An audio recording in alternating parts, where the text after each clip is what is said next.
کفوا احد۔ حضرات گرامی، دعوت توحید کل انبیاء کی وہ دعوت ہے جہاں سے ان کا دور نبوت شروع ہوتا ہے۔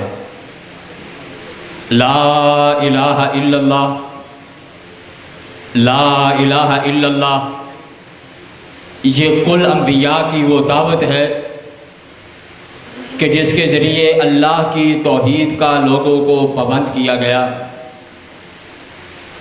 قرآن کریم میں سورہ اخلاص کے نام سے ایک چھوٹی سی سورہ کو ہم سب جانتے ہیں۔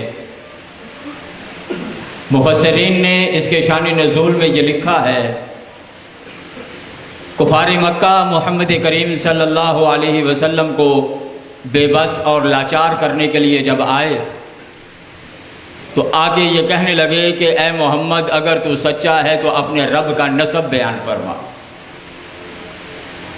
اللہ نے وحی نازل کر کے فرمایا، قل هو اللہ احد اللہ الصمد لم یلد ولم یولد ولم یکن لہ کفوا احد۔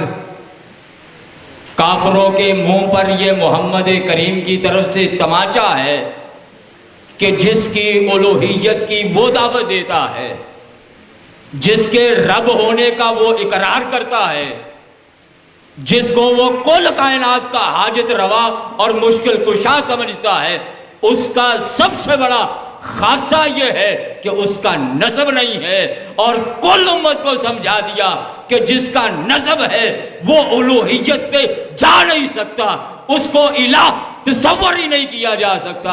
اس لیے جناب عیسیٰ علیہ السلام کا واقعہ بیان فرماتے ہوئے اللہ کے قرآن نے اس چیز کو بڑے واضح الفاظ میں بیان فرمایا ہے کہ عیسیٰ علیہ السلام اور ان کی والدہ کے حوالے سے قرآن کریم نے بڑا سادہ سا جملہ بیان کرتے ہوئے کہا، یأکلان الطعام،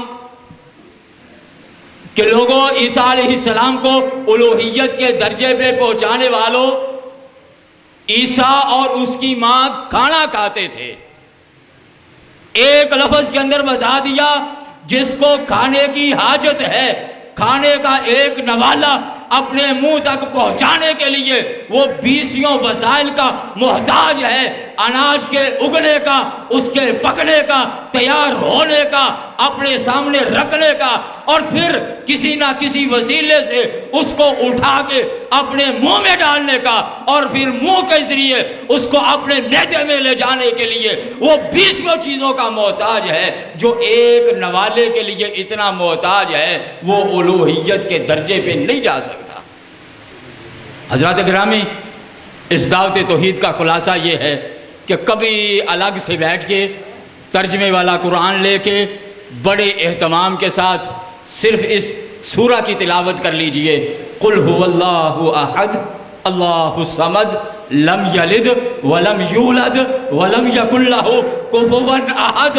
اللہ نے ایسی پالش بنائی ہے کہ اس کو ذرا آہستہ آہستہ اس کے معنی پہ غور کر کے اس کی تلاوت کرتا چلا جا، 1 سے 2، 2 سے 3 پڑھتا چلا جا۔ اللہ کی قسم اٹھا کے کہتا ہوں، دماغ کے سارے دریچے کھول دے گی، سارے اندھیروں کو دور کر کے توحید کا اجالا پیدا کرے گی اللہ کے قرآن کی یہ چھوٹی سی سورہ۔ اس لیے حضرات گرامی یاد رکھنا، توحید ایمان کا بنیادی حصہ ہے۔ اگر یہ نہیں ہے، اللہ کے نزدیک پہاڑوں کی بھی عمل جیسے ہوں، اللہ کے نزدیک کوئی اہمیت نہیں ہے۔ اللہ رب العزت ہمیں انبیاء کے مشن کو آگے چلانے کی توفیق عطا فرمائے۔ وَأَقُولُ قَوْلِي هَذَا أَسْتَغْفِرُ اللَّهَ لِي وَلَكُمْ وَلِسَائِرِ الْمُسْلِمِينَ۔